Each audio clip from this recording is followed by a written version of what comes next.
Come on, this way. Don't pull me like that. Hey, guys. Oh, sorry. I didn't know the camera was on. Oh, my goodness. I wonder how long it's been on. Come on, Ruby, this way, Blake. Hey, guys. I wanted to say, what do y'all think about Judge Hippler? Was I right or was I wrong? Told ya, he ain't delaying. He ready. That chair is getting warmer and warmer. I think they probably done put a heat pad in that chair for him.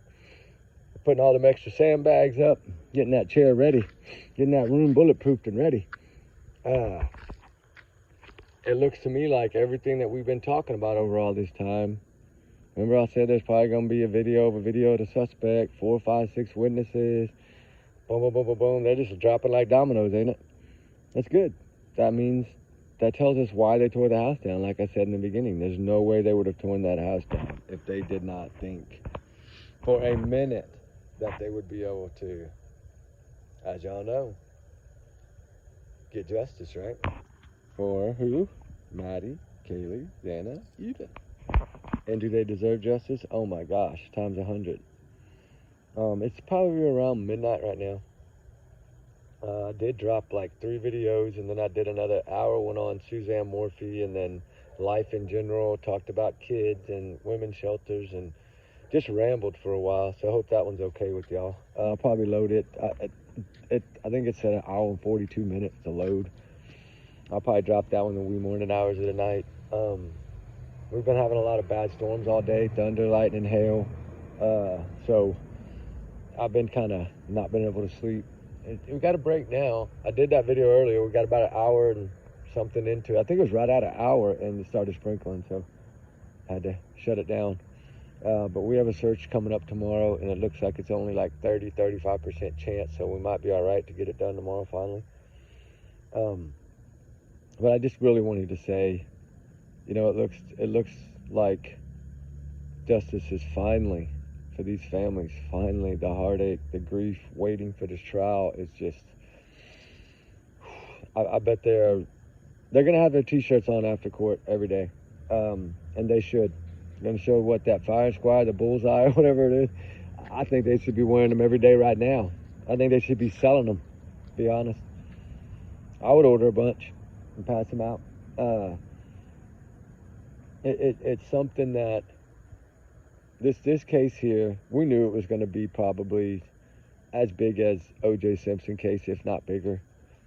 But you know what I'm starting to look at now? I have a feeling that defense is going to pull a P. Diddy's defense on everyone because they don't have anyone. They clearly have no. I mean, the judge is saying, y'all been lying, y'all been delaying, y'all been lying, y'all been lying, y'all been lying. And none of this is making sense. Y'all just throwing spaghetti at the wall that ain't sticking. You got to boil the noodles before you can throw them at the wall, right? You can't just throw hard noodles at the wall and think they're going to stick, because they're not. And I've been saying that pretty much from the get-go. I don't care what they try. I don't care how many motions they file. Judge Hippler, I said in the beginning where she made the mistake. As soon as they granted the change of venue, I said, that's it. They're done. Like, because you never know. And in a big city, the judges are a lot tougher. Small cities, usually they let you get away with a lot more because they're not used to a lot of things like this. So they would have been better off. Defense, that lawyer would have been better off having this in the original location in Moscow. They would have had a better fighting chance, to be honest. And I think everybody sees that now. And I said it on day one when they even asked for the venue move. I was like, that's dumb. Defense is going to ruin itself. Because no matter where you go, people know about this case. It's too big to not know. But do people look at this? All the people that see this case, except for the pro-burgers, which not that many of them, but they see it as 4 angels that got called home way too soon. And they want justice. And it's a fight. It's a battle. But, you know, the change of venue, she cost Brian his, let me just say it this way, trigger warning, and this is my opinion only, she cost Brian Kohlberger his life. That's what his lawyer did for him. She just went ahead and put the bullseye right on his head by moving the venue. And I think we all knew that. A lot of us maybe not, but I clearly, if you're getting your way with a judge, In a case like this, if you are actually getting your way at all, even half of your way, then there's no need to move it. Because what did it do? She hasn't been great at one thing in this. And then the leak saying it can't be found out. I'm telling y'all right now, FBI was involved in this case, right? Do you think they're actually going to let them investigate that? To try to look for a leak? Oh, y'all see that hole in my head? I ran into a pipe earlier. Y'all see it? It looks like a wrinkle, but it's not. It's around the middle center of my forehead almost. It's like two little spots. It had two little tie downs, a volleyball pole like in a tire. I ran right into it earlier. I didn't know that they had moved it, and I was going around the corner and it just whack right into it, man. Sometimes that's the only bad thing about being tall or walking right into stuff. I have to start wearing my hard hat at home. But anyway, I think we all had a hunch that this was coming, but a lot of people I don't think thought that there was this much. But see, this is where my point comes in. If all this would have been laid out in the beginning, there wouldn't be that many pro burgers out there at all, right? If they'd have said, oh, the DoorDash driver stared straight at him, right? Or the DoorDash driver's car, she had her phone on and it recorded him face to face right in front of her car, in front of that house. Like, something is going to come out. The video of the video is going to come out. I still think it's Xana's phone or it's one of the surviving roommates' phone. I think she might have turned that phone on and tried to catch a picture of him leaving that house. That's what I think. But then again, I don't know, because how else would they know that he stripped his clothes off and ran out there if that's true? If that is true, which everything else has kind of been true. So if that's true, then that means, no. Then that means, no, that's a skunk. Get over here. That means that, you know what I'm saying? Ruby made me lose my train of thought. It was a skunk come running across there, and I thought she was fixing to take off. I had to grab her. You know, I don't know. I lost train of thought. Sorry. I gotta have a brain fart, I guess. But you know what I'm saying? Like, it would have put a lot less people out there trying to take his side. It would have cut down on the speculation. It would have cut down on a lot of things, right? And to me, that's something. And I know the gag orders. Sometimes the gag orders hurt cases in the long run, as far as the victims' families, right? Like, then they start talking about the roommates did it in a mob cover up and a cartel hit and all this stuff. You know what reminds me of a cartel hit, to be honest with you right now? And I think you could ask what's his name from the interview room and he'd tell you the same thing. A cartel hit to me is like the Travis Decker case, where you find zip ties, plastic bags, no caring about children's lives at all. If they never find this guy, it's probably because he owed the wrong person money. And knowing now that those were his two bloody handprints on the truck, that was his blood, guys. So that's telling me that he was either fighting for his life or something else went down sideways. And I don't know, that's only 20% that happened that way. But I don't know if they're thinking about that. I don't know if they're exploring that avenue. Like, was there other tire tracks there? Was there, is there any weird numbers in his phone? Or have they been able to track anything, right? We know that he was in a downward spiral. He had 2 wrecks in a month, and he was working construction in another state, and he was supposed to be at work that Monday, and he didn't show up, and, all this drama. But the thing is to know that this mother had just put an order in, a month before this, to make his visit supervised. God, if she'd have just been granted that. God, it would have been different.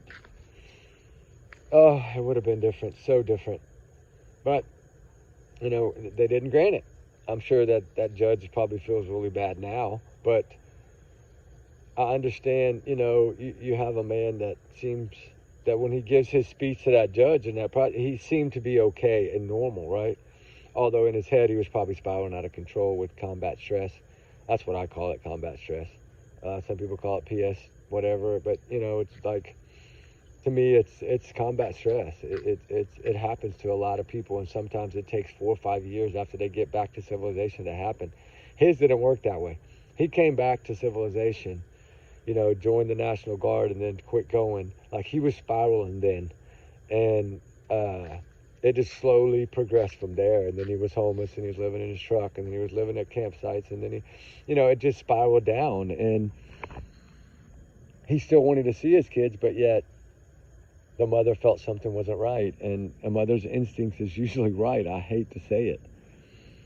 And if she'd have just been granted that, right, we wouldn't be looking at this way. But that's the reason I talk about, like, in a quarto way, that's the kind of, they would leave no one, right? They would leave no witness.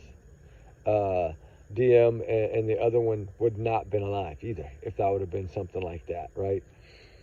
And this was more of a hate crime. I get it, the way it was done and carried out. It was a horrendous, probably one of the worst crimes we've seen in our history. It's just sickening, but justice is coming. And now we know Judge Hippler is not letting anything stand in the way of getting this thing started. And for him to basically write that the way he did about their witnesses, or their suspects, their supposable, this magic suspect, it's just like their alibi. On a cloudy night, you don't see stars. Well, you don't have any suspects because you're the only suspect. And he saw right through them. And thank God. Thank God that he's a man of justice. You don't get a lot of judges like that. There's some of them, and they're usually in the bigger cities, that they don't give a damn. You know what? You're a lawyer. You've had 2.5 years. You should be 10,000 times ready. You should be above and beyond ready. You shouldn't be throwing all these motions in at the last minute. Like, I know that she was lazy, collecting the money, not really doing anything on this case is what it looks like to me because of the travel. But that was her choice. And then when she thought, okay, well, they'll grant me one of these at least, and they didn't grant nothing. So, yeah, I think that she's to blame. She's the one that changed the venue. Now, if he's the one that told her to change the venue, then he's at blame. But I think it was more her saying we have a better shot somewhere else, right, for the jury. But it wasn't about the jury to her. It was about delay. And I think Judge Hippler caught that, right? How many people move a venue like that? It doesn't happen a lot. And judges, when you have big judges at big cities that see tons of cases, they know how the system works, right? They know that she was basically buying time and delaying. And he's like, okay, enough is enough. You have had plenty of time. We have offered you every resource you have needed. You could have hired anybody you wanted at the state's expense to help you. And you chose to do half of that. So you know what? Your client is suffering because of your choices. But this is why she doesn't win her cases too, right? She doesn't have a history of winning. That's why I don't know why he kept her. And that's why I think he's still going to fire her in the middle of this. I would be shocked if he doesn't. Put it that way. Unless it's just going to be an open and closed book like we think. And it's not going to take more than probably a month and a half. I don't think this thing's going to take 3 months at all. Not with that judge. I think it's going to be pop, pop, pop, pop, pop. I'm saying from start day of trial, day one of actual opening statements to closing statements, I don't think it'll take more than 45 days, to be honest with you. Because defense doesn't have anything. They don't have anything to fight with. They're going to have a couple people that get up there and tell some lies, but that's all they're going to have. And their dry noodles that they're throwing at the wall, I mean, it ain't going to matter. This dude's done. The evidence is there. I mean, he left the seats behind. His car was seen numerous times driving around. He'd been by that house over 30 plus times. I mean, clearly the evidence is there. I mean, his DNA, right? You can't get around that, buddy. And that's not planted, or there'd have been somebody else's DNA in that house too. And I'm still wondering that the fingerprints by the door, did he already take his gloves off, or did he still have them on? And if that was just basically, I've always heard there was 3 fingerprints. Now, I don't know if this is true. We'll find out. But if there is 3 fingerprints by that window, by the sliding door that were his, that's it too. That's another bomb. I mean, he's already done anyway, but in my opinion, that's my opinion, guys. But anyway, I just want to talk a little bit about it and kind of bring it up because we had talked about this before. But y'all have a good night. Trigger warning times 100 million. Y'all's comments, y'all's alone, not to reflect the channel. We do our research together because we are a big-hearted little family. We love y'all, guys. Have a blessed night. And justice for Maddie Kaylee Xana and Ethan. I think it's coming. And remember, allegedly, these are just my thoughts, opinions, speculation, theories, thoughts, whatever you want to say, my free speech. Take it as a grain of salt. Everyone's innocent until proven guilty, guilty, guilty. and the chair awaits. All I can say. Warm that cushion up, buddy, because this thing is rolling. Now, what's that song? You said, well, I can't remember it now. My kids used to sing it all the time. Something about and rolling, something like that. I don't know, but anyway, you know, it's rolling forward. So justice is right around the corner. This is gonna be a big trial, and you know what? We'll be in the studio by the end, so we'll probably be able to start showing this. I don't know if y'all will watch it with me, but we'll probably be able to start. But by then, we should have everything ready to where we can show these things like that. I've been waiting and hesitating because we do search a lot, and the weather has tampered us. My health tampered us, so I'm about a month and a week behind on what I wanted to be right now, but we'll get there. Anyway, y'all be patient, guys. We love y'all. Y'all be good. We'll see y'all soon. All right, Ruby, come on, let's go. I'll have her out with me right now. Come on. Look, right here. The phone, right? Crazy. She run around in circles. Yes, it's YouTube. Everybody's there. Everybody says hi. All right, guys. We'll talk soon. We love y'all, guys. Have a blessed one. I don't think I missed anything. Just remember, everyone's innocent until proven guilty. Guilty. Guilty. Guilty. All right, guys. Bye.